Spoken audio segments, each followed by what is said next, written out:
Hello and welcome to the Tough Girl Podcast, a 3-time award-winning show that aims to motivate and inspire you while increasing the amount of female role models in the media, especially in relation to adventure and physical challenges. I'm your host, Sarah Williams. If you're passionate about adventure, challenge and learning from women who have overcome obstacles and achieved remarkable things, then this is the podcast for you.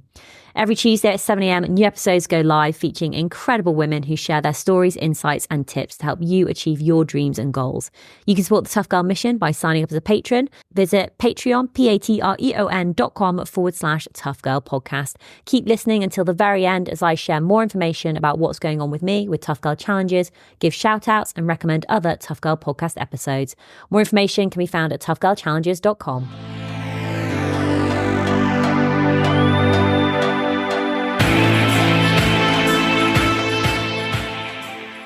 I'm Jane Kanizay. I'm based in Melbourne, Australia. I am a mother of 4, single mum of 4, with 3 who have grown wings and flown and 1 living at home with me now. But I do my climbing with my older daughter. She's at university now, Gabby. And we got into mountaineering because she had a goal to one day climb, and we just decided to make that happen at a younger age. And so from 15 and 16 years old, we did quite a few trips to the Himalayas. And then on the 14th of May, 2022, we reached the summit of Everest, and we reached it together, which was really special. Well, you must have been the first mother and daughter to do that. Well, no, that's actually one of the things I find a bit funny. We were the second mother and daughter. The first ones that I'm aware of are also Australian. So we weren't even the first Australian mother-daughter pair. And then the third pair who I am aware of arrived about 3 hours after us. So we weren't even the only ones that season or that day. So I haven't met the Australian mother-daughter, but Liliana and her daughter I met, because we were climbing at the same time. So it's a very small group of 3 that I'm aware of. With Australia, you've got this like outdoor culture, the beach life, you've got this amazing weather the majority of the time. People are sporty outdoors, running, cycling, being active. Were you active when you were younger? Were you encouraged to be sporty?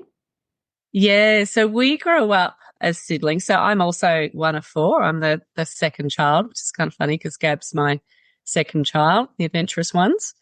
We grew up on little athletics. This is a big thing. So just Saturday morning athletics. But my younger siblings actually went on and continued to very high levels. So my sister Susan represented Australia in marathon and cross country.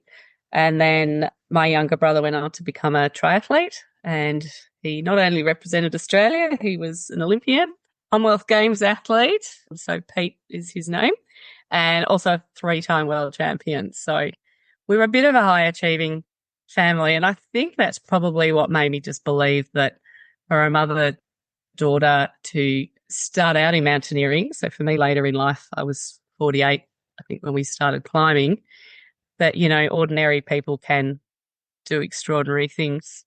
But I also used to joke it was my way of going, Dad, look at me. Look at me. I've just climbed Everest. Yeah. Yeah. But we've always been so supportive of each other. I think that's what makes it. There wasn't a competitiveness about it. I had 2 siblings when the Sydney Olympics were on, 2 siblings trying out for it. So I was the world's biggest name dropper. Just so proud of them. Yeah. Did they make it? My brother did and my sister didn't. But one comment that Susan made was I flew up to Sydney for the trials, and she was doing a track event, so she was hoping to do the 5,000 and 10,000. So I think I watched the 10,000 metre trials, and she said, I could hear you calling out every lap. And as she dropped off the pace and it was clear she wasn't going to qualify, and she said, each time I came around every lap, I was like, I hope Jane still calls out. And every lap I'm calling out going, I hope I'm not annoying her by still calling out. Yeah. Yeah. So I know now how special every little bit of support from anyone that you get is really important. And I find that amongst women especially, I never used to notice it so much when I was young, but now I really notice how important it is when women are supporting other women. Let's briefly just talk about your 40s. So you're a mum of 4, 48, you started climbing. The 40s can be, I'm now turned 43, and I've got a lot of friends who are going through like perimenopause and menopause. And I've actually, some friends have got grown up children. Well, one friend has got grown up children because they had babies in their 20s. And then majority of other friends had children sort of later on in life. So they've got, 4-year-olds, 5-year-olds, etc. But it can be sort of anything in between. But what were your 40s like for you? Yeah, so I had the 4 kids were born through my 30s, so from 31 to 37. And I was really blessed that, everything was quite smooth sailing for me. So that was, every count of my blessings all the way. But it was after having Gabby that I actually did my first marathon. So at 33 years old, started running marathons and didn't run again until I'd had my 4th child. So at 37, 38, realized that I had a little bit of the talent, but I was just a good sort of club level runner. And so, yeah, in that period, in sort of from 35, I guess, to 45, I was running marathons and ultras. So I did 10 marathons, probably another 10 ultras, went to Africa to run at 44 years old. So my 40s was actually a really, I guess, fast period for me. And I realized once I hit 40, you entered masters. So I could actually win things in my age group too. So as long as my younger sister didn't catch, I had 2 years ahead of her. And so I went to Asia and raced over there, won a little bit of prize money in Malaysia and Singapore. So it was quite an empowering period for me. And to have my kids always supporting me, like that was my time out, my thing that I did. So to this day, I still run Saturday mornings with the same squad I started running with when Gabby was a newborn, same group of women. So that was a really good time. And then I guess, what did I say? 48. So yeah, I got to my late 40s and moved from the marathon running into the trekking and climbing. So I think I was ready to slow down by then and just kept up running to sort of a half marathon distance just to keep that endurance ability. But the pace had slowed down a lot. So the fastest half I ever run was in 91 minutes, and I was running. I now would do it 2 hours and not try break 2 hours, but just to make sure I can run that sort of distance. So you said Gabby came home, and was it her dream? Was it her goal? Had she heard someone speak? Had she read a book? Where did that come from? Yeah, so she was doing some goal setting and said, one day I'd like to. And because my son had been to Nepal on a school trip when he was 15, so my oldest son is Sam, and that really started me. I first went to Nepal in my mid-20s when I was about 25, 26, and I lived with a family at that time. And so I was kind of like, my ears pricked up going, oh, do they take mums on this school trip? That'd be so cool. And no, so I couldn't go on that one. So yeah, when Gabby expressed interest, we went, oh, well, let's get it started now. We'll go just on a trek to base camp. And I thought that would be our mother-daughter trip of a lifetime, trek to base camp. I trained really hard for it. I was worried because even getting to base camp, the altitude, not everybody makes that distance, that altitude, which actually came to bear because when Gabby and I did trek to base camp for our Everest summit, my younger two siblings, my younger 2 kids came along, and my son actually really struggled at altitude. So it can affect anyone, and he's super fit. And so it was on that trip that she was picking the brains of the people we were trekking with, our guide Arjun and the assistant, and worked out, oh, well, if I can get to base camp in 6 months' time, I could climb a 6,000-meter mountain, then a 7,000-meter mountain, and then 6 months later, 8,000. So we looked at all the climbing seasons, which is spring and autumn. And then the goal would have actually been to go in 2020, but everyone's holidays got cancelled that year. So we just put it off 2 years to wait for everything to have settled down again. And by then she was 19, and that was actually a really good age for her to be doing it because she realised she was a young adult as opposed to a schoolgirl, and she was treated quite differently in camp. And she really enjoyed it. She reflected back and saying it was a good age to go at 19. Like, was it always a mother-daughter dynamic, or did that dynamic ever change either when you were training for or going to base camp or climbing Everest? No, because of her age, she always had to be with the parents. So there was one trip I didn't go on, but the goal was that it would always be the very high altitude, the big mountains would be with me. And I'd grown up in scouting. So from 14 years old through to my sort of early 20s, I was quite adventurous in that period. So I had a group that we did lots of kayaking, whitewater kayaking and rafting. And then by the time I was 19, I'd taken up skydiving and scuba diving. I still do the scuba diving now. So yeah, I was always a little bit of a thrill seeker, just a little bit. And then even in my 40s, I took up flying trapeze, was my sort of mum hobby that I did once a week. So yeah, I think we kind of knew that I was an adventurous type. And I think we found a little friendship that probably surprised us more than anything, because when we got to the mountains, I didn't need to be as much of a mum. So all those mum duties that I had at home, we were always guided. So everything was done, as part of the team. So there were cooks in the team. We had people carrying, and so we became climbing partners. I think it probably surprised both of us just how well we got along doing those projects. And then we would get home and she'd be a normal teenager and we would go back to butting heads and her pushing boundaries and me trying to continue to set them. Were you able to self-fund this for the two of you, or how did you pay for this? The plan was that it was going to be put on our mortgage and that's something that we would pay off over 20, 30 years. And then we also looked at it as being, perhaps Gab will then get a scholarship into college or university. And then because we pay university fees here in Australia, so maybe we can offset her HECS debt so she'll be able to finish university without a debt. But in that period when we weren't climbing after 2020 was when the marriage ended. He left.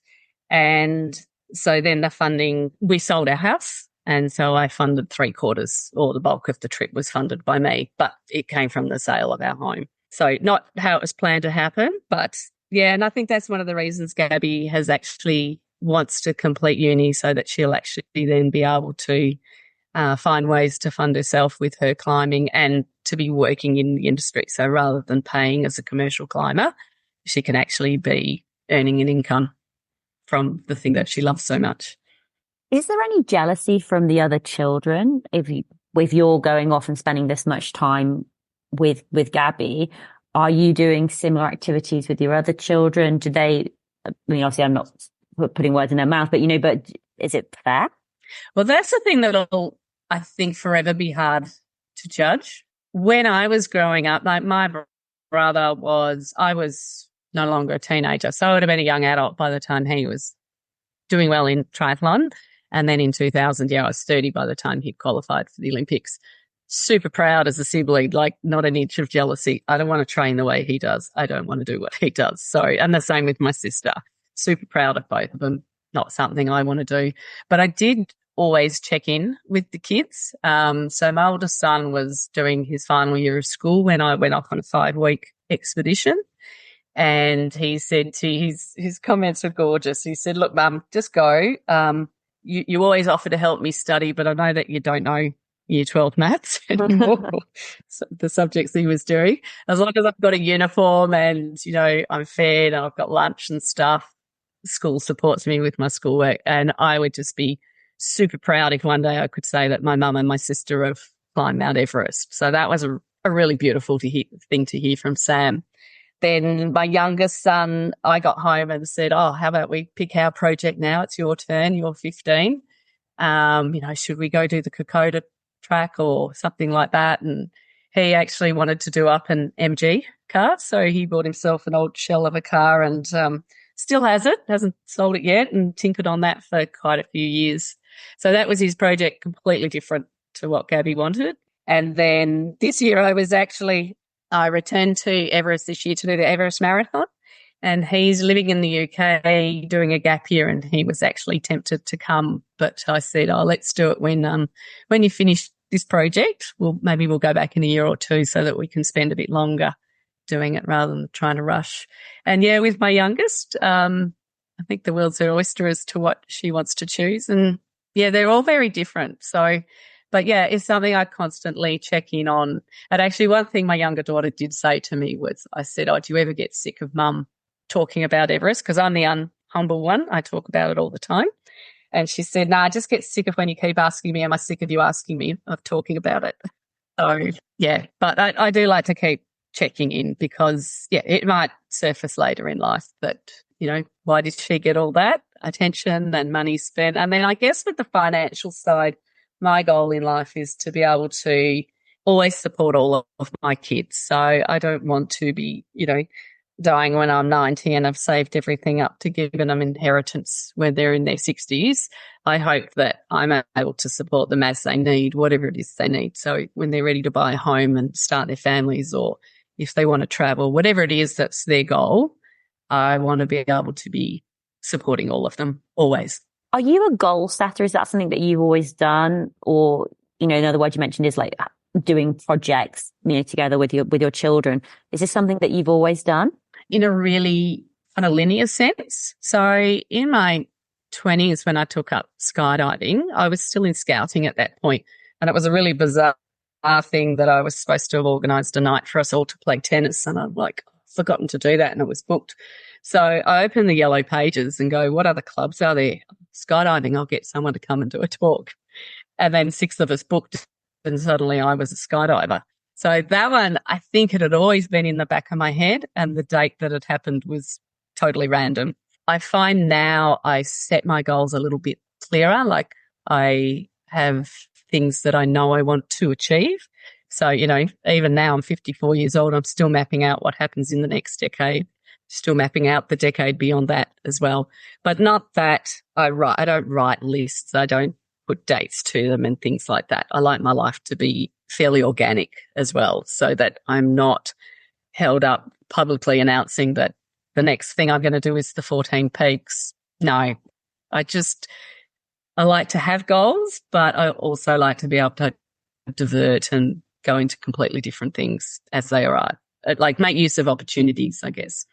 I like that balance. Like I definitely, because I do like lists, but I also do think like a decade ahead. So recently I've been thinking, well, I've turned 43. So I'm literally like, well, in 17 years, I'm going to be 60. Okay. So what are the next 17 challenges? What do I want my life to look like? And, but then also, I'm also trying to balance out to have more, I think the word you used was for it to be almost like more organic, just to see when opportunities become available. And instead of having everything like militantly planned out, which is what I've had for the last sort of like 18 months. I'm trying to be a little bit more chill with my goals. Yeah. Talk me through like the practicalities and the logistics of taking the next steps to go further than Everest Base Camp and get to Camp 1, 2, 3, 4 and the summit. Like I've actually stayed in touch with everyone that I've climbed with. So from trekking guides to porters, a lot of the staff that we meet within the camps. So when I did my second expedition, which was going to be our 7,000 metre summit, we had 2 climbing guides on that trip, still great friends with both of them. But Pasang and I just had a rapport that worked really well together. And he then came with me on every journey beyond that. So we then climbed Cho Oyu together. That was our 8,000 metre summit. Gabby had a fantastic guide, Funuru. And then when it came to doing Everest, which would have been 6 months later, was the initial goal, we looked abroad, we interviewed companies again and ended up with CTSS climbing the 7 summits. And you've interviewed Jessica Hepburn in the past. She was actually my climbing sister. We summited on the same day. Yeah, we just had a really good rapport with that company. And Gabby climbed with Tendi Sherpa, who is, you know, that was his 14th summit. Absolutely amazing guide. So on each journey that we did, we learned a little bit more, and that gave us skills and knowledge of what we needed to do at home in between expeditions as well. We didn't use a specific trainer who trained us to do the sort of fitness for mountaineering. We did go to New Zealand, did a mountaineering course, so that was another step. We also climbed Mount Kinabalu as a family, so all 4 kids did that expedition. That was 4,000 metres, which was a lot of fun. our weeks at home just looked like a few mornings a week we would run, sometimes together, not always together. We would try get to the hills. So we have an area called the 1,000 Steps was my favourite spot, but we would try and find hilly walks where we would be climbing maybe 1,000 metres in a day's hiking, gradually putting more weight on our back. We had a personal trainer who we would meet at an altitude gym. So we were fortunate we had an altitude gym close to home. So we would get there once or twice a week, sometimes just on a treadmill for an hour or sometimes add an hour of personal training. So yeah, our coach there, John, was a great asset in keeping us fit and strong doing that. And then we do a bit of indoor climbing as well, which helped with sort of upper body strength and just feeling familiar in our harnesses regularly. So I think 6 days a week we would be training and try to have one day of rest. So she was absolutely committed to it when she needed to be. And then unfortunately, because we had that big break of 2.5 years, then our schedules changed. So training together was a little bit more challenging because by then she was out of school and working in hospitality and I work in a school. So I'm working school hours, she's working evenings. So we sort of were a little bit more individual at that time with a lot of our training. But I still love doing, like, my Sunday walks are still one of my favourite things, and I still run with the same group of girls on Saturday. So I try to keep that level of training going just throughout life, I think, and then look for the next goal. So what was the biggest challenge for you in regards to like the preparation of just, even just getting to the start line? Was it physical, mental, was it skills? What was like the challenges that you need, all the obstacles that you needed to overcome? Yeah, well, the initial ones were building the skill level up. And I think that's where I probably doubted that a lot of young adventurers, so there's a few absolutely wonderful young women in Australia that have done amazing achievements in climbing and polar crossings, and they often will do it with their dad or they have a family that's got a background in that actual activity. So that was my initial doubt that we would get our skills to the right level. And by the time we did Cho Oyu, she was 16. She became the youngest woman in the world to do that mountain. Actually, I think I probably regressed to being a 16-year-old, and we would just be giggling like two little girls in our tent at night when one night her pee funnel froze over and that was hysterical. And another time we got stuck in the tent, for 48 hours because a blizzard rolled through at one of the high camps. And of course, being the mum, it was my job to empty the pee bottle and go out in the blizzard and do that. And she's cracking up laughing as I come back saying, you wouldn't believe where the snow's blown throughout my anatomy while I was trying to do my business out in a pit in a blizzard. So that part was just a lot of fun. We were really good at that. Then in that period after Cho Oyu, that was when the marriage broke down. So for me, I think the emotional strain was really hard, and that was then hard for her to be with me, watching me really struggling as I gradually found out more and more of what I had experienced and how to define what I had experienced. So, and then so there was betrayal involved that gradually came out over time, and it was sort of financial betrayal as well as within the marriage. So all that sort of stuff was percolating away while I was at Everest. And that was hard for her to be a part of and to have to deal with. And so often we needed a lot more time apart when we were doing that expedition. Were you able to communicate in a way which was like, look, I am struggling, I just need some quiet time, I'm thinking about a lot of stuff? Or was that even more challenging because of being mother and daughter? Like, did you ever feel as though you could, I suppose, switch off and focus on you? Yeah, we did because when we're at Everest Base Camp, we had our own little yellow tent. So those little yellow dome tents that you see in every Everest photo we had, that's what you live in for 4 weeks at base camp. So we had our own tents at that point, but whenever on the mountain, we shared a tent. So it was great always knowing your climbing buddy so well, because usually you pair up with someone else from your expedition. So it meant that we had that ability to separate when we needed to.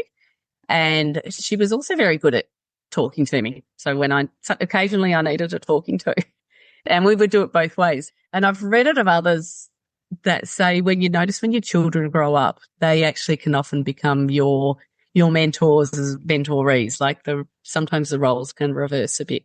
So something that happened was when we got to Camp 4, which is the highest camp, South Col. This is sort of jumping far ahead in the expedition because we'd done 2 rotations up and down the mountain to lead up to that time. But we'd left Camp 3 early in the morning in the dark, reached Camp 4 early morning, and then you're supposed to depart for your summit push late that afternoon or early evening. So my goal was to leave at 6 p.m. that night. And I sort of burst into tears and went, I don't have the strength. I need to drink 4 litres of water, got to eat 2 meals. We have to sleep for the whole day. I don't know that I can recover because I found getting from Camp 3 to Camp 4. And she gave me a speaking to. She said, Mum, you've got to this point. You know you've got the endurance to do it. You don't voluntarily pull out at this point if you know that you can get ahead. You can get partway up and not get to the summit and return if you can't do it, but you can't pull out at this point. And so we turned over, went to sleep, and by the time I woke up, I was like, yeah, you're right, Gab. I've got this. Let's get geared up. I'm out of here. So that was a really special moment to share, as challenging as it was. And that's actually what I love about having 4 kids. And one of the things talking earlier about goal setting is I realized when I moved to my own home, I've got 4 years left of childhood with my children before the youngest turns 18. And that 4 years is really precious to me. So I'm going to be focused on my kids. So my goals can wait until the youngest is an adult. I don't need to be going off and doing long expeditions. I'm going to prioritize and really find this time precious to be together with the younger 2. So I've got a son. The younger son is now living in the UK for a year. So he's grown his wings and flown. So yeah, I'm just living at home with my youngest daughter, which is just a lot of fun having just 2 of us here. Was there much pushback from either other parents or media outlets or I suppose around, especially when Gabby was 16 climbing an 8,000 meter peak, around like, is this moral? Is it ethical? Like, is it you driving this? Is it you forcing it? Like, should children of that age be climbing the mountains? Are they old enough to make decisions around risk and like, are they pushing themselves too hard? Were those conversations that were had? Yeah, I was probably the one having the most conversations in my own head. I really questioned if it was the right thing to be doing. 2020 almost was like when the expedition got cancelled, and I remember the date, it was Friday the 13th of March. There was almost a relief there that, it's been taken out of my hands. She's not going at 17 years old. We didn't get a lot of media, so there wasn't a lot of outside pressure on us. But certainly once she got to the summit, and Gab would say to me, Mum, stop reading the comment sections on all these articles. And I'm like, but I could accept both sides. So where people were saying things like, oh, it's just a rich man's sport. True, it is. It's not everyone can afford to do it. So I can appreciate how truly blessed I am that we were able to do that. Yes, it is a dangerous sport. Yes, it does put your Sherpas at risk, but this is their workplace. This is my holiday. So there's a really big juggle and tension there. I would never push back against anyone who said you should not have done that as your child. I fully accept that. Yeah, that's your opinion. And there are very valid reasons why we shouldn't be doing these things. Yeah, if anything had happened to her at 15 or 16 or 17 years old, you don't forgive yourself. I did tap in we met young Jessica Watson. She's a young Australian who sailed around the world at 16. So she came over and met with Gav and chatted to us about, how you deal both with the pressures of being that young and outside pressures as well as inward ones. And then I spoke to the mum of another young adventurer, young girl Jade Highmaster, and I chatted to her mum and she talked to me about ways of keeping life normal as well so that they still stay a teenager when they're at home, but they've got to be very strong and emotionally mature when they're on expeditions. So, and then there was a lot of silly comments about why would you do it? Why wouldn't you do it? Oh, it's just a stroll up the mountain. Did you catch the gondola ride up? That type of thing as well. I think you've just got to take it all on board and accept all of it because, yeah, everyone's opinion is correct. It's not everyone's adventure, but it's mine, and I enjoy doing it and hope to continue doing it as well. Let's go back to summit night. Yeah. Pushed on through from camp 3 to camp 4, needing to leave at 6 p.m. to do your final summit push. Being told off in a supportive, encouraging way by your daughter, get out there, mum, come on. Yeah. What was that final push like? I mean, how much do you remember? How much has now just been blocked out? Like, what was it? What do you remember most from it? Yeah. So because you've been up and down the mountain twice, so we do what are called rotations, where you go to camp 1, camp 2, touch camp 2, sleep at camp 1, then go sleep at camp 2, and then come all the way back down to base camp. That might take you 5 or 6 days, recover at base camp, and then do that again until you get as high as camp 3. It's called touch camp 3, where you'll go, you'll sit, you'll eat for a while, and then come back down and sleep at a lower altitude. And that means 6 crossings both in and out of the Khumbu Icefall, which is one of the most dangerous sections. Also the section I really loved the most, but I could feel the tension in Pasang, but it's something that you do quickly because it has a lot of just natural inherent dangers. And then there's also a lot of people in there. So you're wanting to make sure you don't get caught up in any potential crowds, which we never saw. We were really fortunate. We didn't really see crowds on our expedition. But yeah, once I then got to camp 4, that was the only time I'd been that high on that mountain.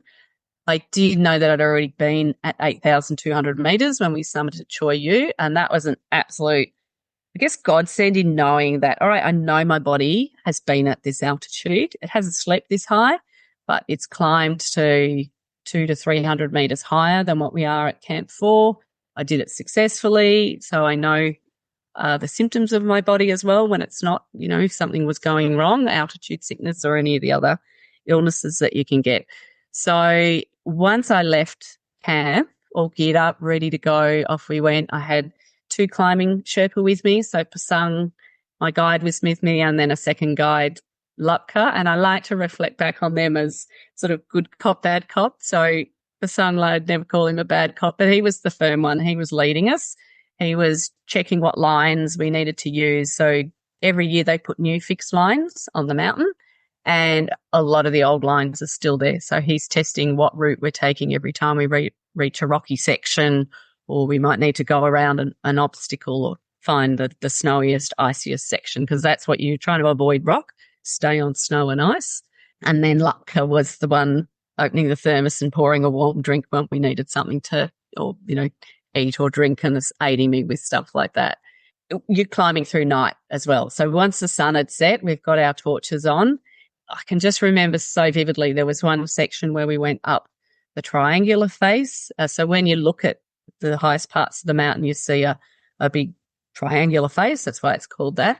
But once you get to an area called the balcony, you then it's almost like you turn left and you head up a ridge line. So while we're on the triangular face, I was leading that section. So they let me lead so that I was setting the pace for the 3 of us. And that was amazing. Like the feeling, knowing I'm the only one on this mountain. We were the first ones to leave camp, and I'm the highest person on this mountain right now. So I'm not pulling back. I was also totally conscious the whole time that the footsteps I'm following are Sir Edmund Hillary's and Tenzing Norgay's. Like, this is what they did, and no one had done it, before them. So people had been to, I think, the balcony level and a little bit higher. I think they got to 8,700, the highest climbers, before they needed to retreat. So just being aware of that history and that sort of love people have for this absolute mighty mountain.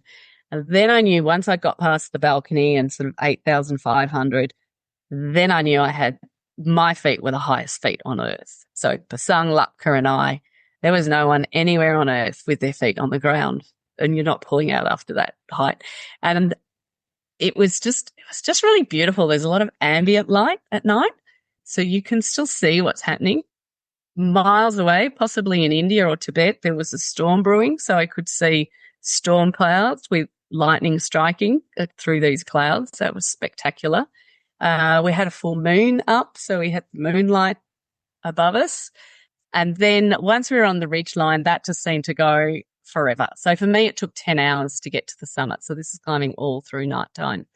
And then I could see all the lights below me trailing up the mountain, and I had two concerns. One was all the torches would catch me and I would be the start of the queue and people would get stuck behind me. But my other fear was that everyone would just barrel past me and then I'd get to a busy summit with lots of other climbers. There wasn't a lot of climbers on our night. There might have only been 50 or 60 in total, commercial and their guides. And we stopped at a spot called the South Summit just to have a little snack, and two torches came around sort of above the ridge above us. And it was Tendy's face, which as soon as I saw him, my heart burst because I went, that means Gabby's here. And her little face popped over the hill as well. And I'm like, we must only be an hour or so for the summit. This means we're going to go to the summit together. Like, we were not expecting that to happen. So that feeling was just so immense, and it just gave me like another rush of adrenaline and energy. And Gabby says to me now, it's like that classic question, who reached the summit first? Was it Tenzing Norgay or Sir Ed? And she said, you'd led the whole way up, Mum, so I made a point of making sure that we sat behind you and you continued to lead the way up with Pasang and Lapka. So I can remember the exact moment of reaching the summit. Lapka flipped me onto the lines on the actual summit ridge, and I sat down, and it was almost like I went, oh, now what do I do? I'm here. It was dark. We could just see the sun starting to rise. There was only 4 other people up there, and they were sort of sitting on just the other side of the actual peak of the pyramid. And then our group of 7 were there. And about 3 weeks later, I got GoPro footage that Pasang had filmed with the words that I said to Gabby, which was the little silly voice that I've used since she was a baby, just going, Gabby. And then she hugged Tendy, her guide. Tendy gave me a hug. And then Gabby and I hugged, and I said, my beautiful girl, I'm so, so proud of you. So to have that little bit of footage is probably the most precious thing that I have, that to have the audio and the sound of the wind. It's dark at that moment, and then you can start to see the sunrise and all these spectacular colours as the sky changes from dark blues to light blues to purples and pinks and oranges and reds. And it was just fantastic. Oh, incredible achievement. Massive congratulations. Thank you. There's a photo on your website because you're holding a flag on the summit. Yeah. Do you want to share more about the flag and why you were holding it? Yeah, so I climbed with a message. I got in contact with a young woman in Australia, Chanel Contosh. She lives in the UK now, actually.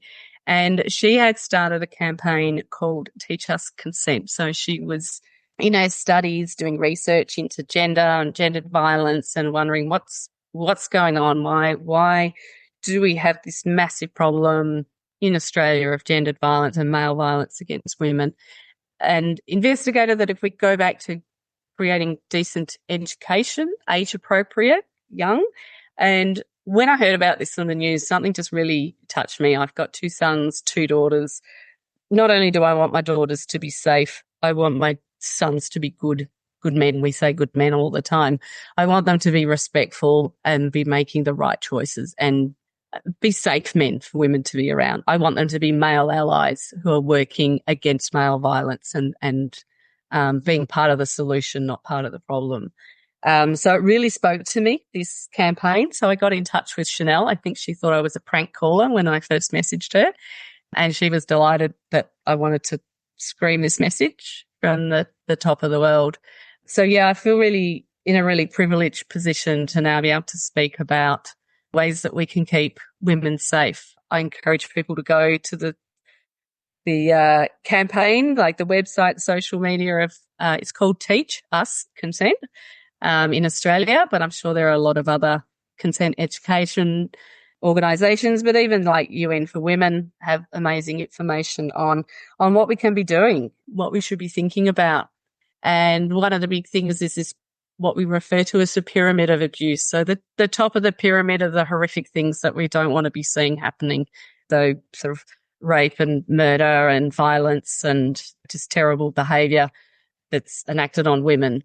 But that pyramid is held up by a base of disrespect, gender inequality, and simple things like locker room banter, jokes, rape culture, that type of thing. So undoing all that, calling out that behavior at the bottom stops the next level, which gets a little bit more unpleasant and more than unpleasant, but, violent and disrespectful, and then goes up. So the pyramid goes up, and the behavior at the top is what we want to stop, but it's addressing the behavior at the bottom so that we have empathy for women, empathy for each other, and more respect. And that starts young. That starts with kids through their education, understanding that, boys will not be boys. Boys will be accountable for their behavior.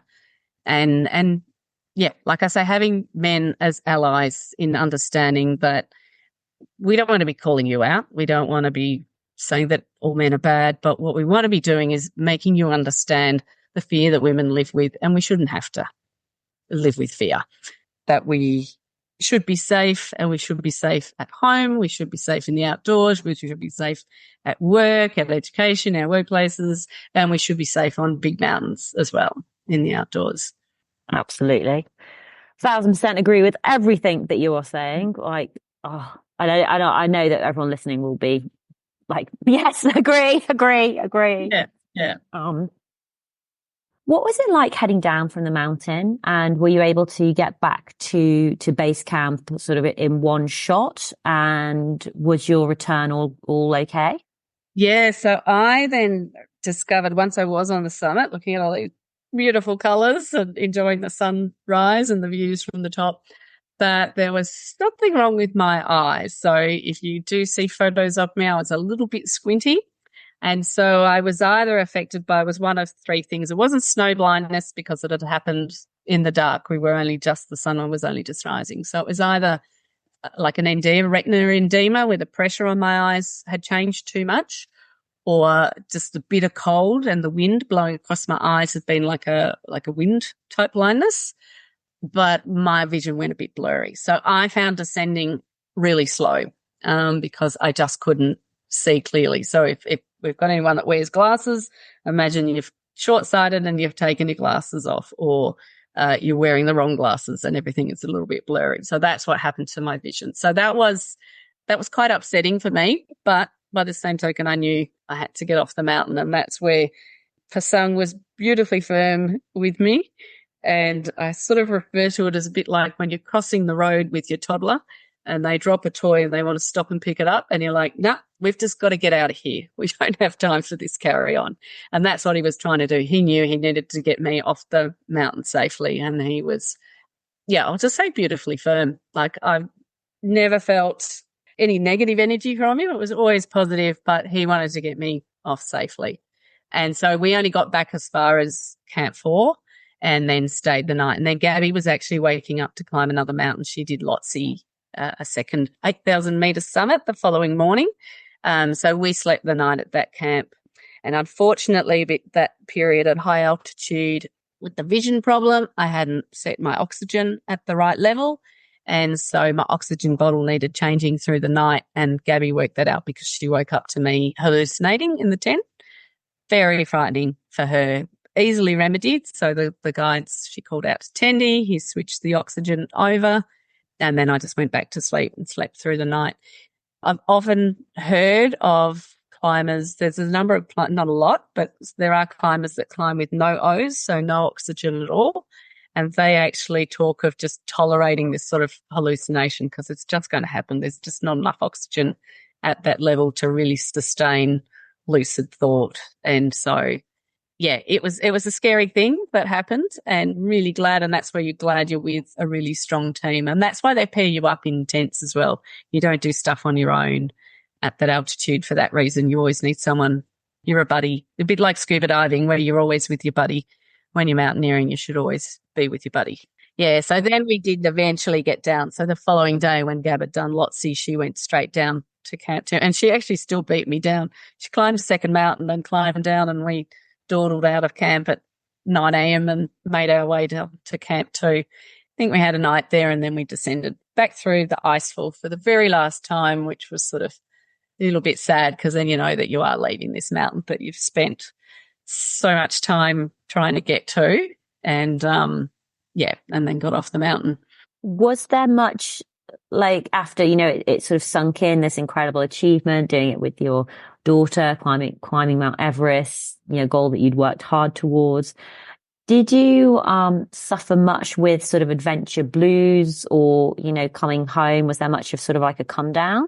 Yeah, there was. It's I love that term, adventure blues. And one question you get constantly is, wow, that's amazing. What's next? You're like, I'm not even thinking about it. I don't think I have to do anything for the rest of my life. That's it. But yeah, and I actually had an issue, like you might hear occasionally just tonight in talking, my voice gets a bit croaky. I develop laryngitis often when I'm climbing. So I came down from the mountain and both Pasung and I had laryngitis and lost our voice. So I found there was a sort of a week of media storm over the youngest, because Gab's the youngest Australian to summit, but we were still in Nepal at that point. So it was all done via cross Zoom, this type of thing. And I had no voice. So I couldn't speak of my achievements. And then it still took me another 2 weeks when I got home. So that was a real challenge for me, that my story was being told by someone else and being told in a method that I didn't really appreciate. It was being told by the person who was no longer my husband, but parading as though we were a happy family. So that was really hard for me to listen to. And I felt like I had physically and metaphorically lost my voice in that period. So, and then I gave Gabby a period of being able to just absorb being in the spotlight, about her being the youngest Australian. And it's only now, sort of 2 years later, that I'm really wanting to speak a lot more, and also feeling that I can speak a lot more about the message that I want to speak to. So sadly, I thought I was taking this message of consent to the summit because of, what I was seeing happening in Australia. And then just this year, when I was back there to run the Everest Marathon, a story broke in the New York Times about a very well-known mountaineer who was credibly accused of sexual harassment, sexual assault. And so it just floored me that, my God, we're talking about this issue on the side of these mighty mountains. So again, it's given me a reason to have my voice. We need to be talking about these things. We can't be, when it comes to sexual assault, signing non-disclosure agreements and sweeping these things under the carpet so that men's reputations are protected at the expense of women's safeties and women's bodies. So yeah, this is my time now to get my voice back. And Jane, where can people find more out about your adventures and your activism and the work that you're doing in this space? Where are you most active on social media? Yeah, so I have my Instagram is just my name. Well, it's a shortened version of my name, just Jane_Kaniz, Kaniz. And then I have a website, which is my full name, Jane Kanizay. And then I link up. What I found actually really beautiful in mountaineering is every single woman that I have met, I have kept a connection with. So it's a really wonderful environment. And so, yeah, I've been trying to connect with any woman that has either got goals, whether they're younger, older, my age, and also the women that unfortunately who have suffered harm. I'm trying to connect with all of them and create a network where we can support each other, where we can promote safe environments, where we can bring men on as allies and hopefully bring the media on the journey and start realizing that we shouldn't be protecting men's reputations and that we should be all working together to keep women safe and keep men safe. It's not only men's violence, doesn't affect only women. Violence affects all people. And whilst, someone will say it's not only male violence, it's predominantly male violence. So that's what I'm going to call out. If there is bad behaviour by women, well, yep, we should be calling that out. But that's not my mountain to die on. Mine is calling out male violence at the moment. Yeah. And Jane, final words of advice, final words of wisdom for women out there who want to use their voice, who want to spend time in the mountains, who want to be activists, who want to go on adventures, they want to push themselves, challenge themselves. Apart from just do it, what advice or words of wisdom would you like to share? One of my favourite ones is don't peak too soon. So it's great to do things young, but you've never missed the boat. You can come in. So I ran my best marathons after 40 years old. My mountaineering started at 40, I summited when I was 52, and I'm still looking at other goals.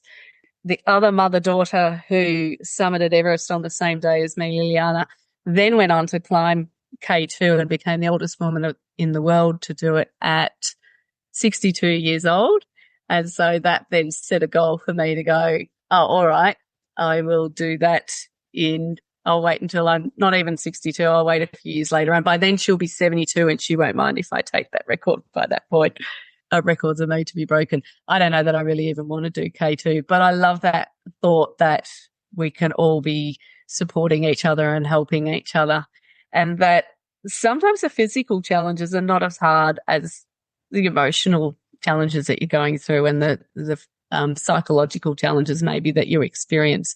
So when you are going through really tough times in life, sometimes they're harder than the physical things that you do, and getting out there and being physical can give you a real sense of accomplishment in what you're capable of achieving. And for everyone, their mountain is completely different. So, your biggest goal might be running your first marathon. Your biggest goal might be doing your first 5K or 10K, or it might be something completely different, like, paddling and skiing and all sorts of other activities outdoors. But you might be musical, you might be artistic. There's so many things that you can aim for to achieve. And again, I still look at my life as being only halfway there, which means I now have to live to 108. So maybe I'm a little bit past halfway. But each decade will offer something different. And I think even as you're aging and your body slows down, maybe that's when I'm using my mind more and exploring more in that area as well. And then supporting younger women. I hope there's a time where I don't need to be calling out consent education, that's now become just a normal part of upbringing for kids, and attitudes have changed, and we can have another passion that I can be a part of. Jane, thank you so much for coming on the podcast to share more about your journey, your story, the incredible work that you're doing, and more about the adventures that you've been on. Please continue doing the work that you're doing. It's so, so important. I'll be sharing all of the links to your social media so that people can follow along and get involved as well.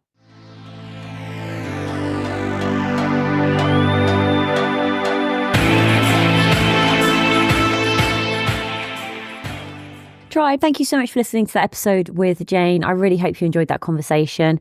After we finished speaking, Jane just wanted to say a few more words, and here they are. I spoke in my chat with you, Sarah, in regard to finding my voice, and what I find really difficult in finding my voice is to speak about lived experience, because when you've survived abuse, part of it continues as threats of defamation and threats of legal action, and you shouldn't live in fear when a relationship ends. I've lived in fear of surveillance and legal threats and financial threats, and even losing 2 of my pets. And these shouldn't happen when a relationship ends.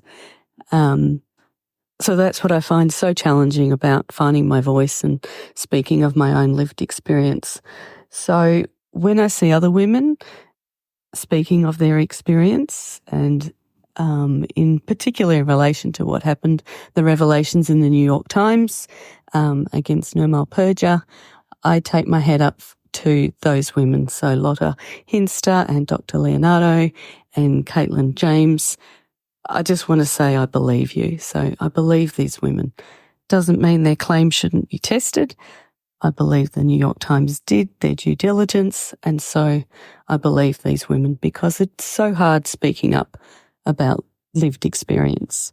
So I really appreciate this opportunity, and I think it's when women support other women that we will start to see change.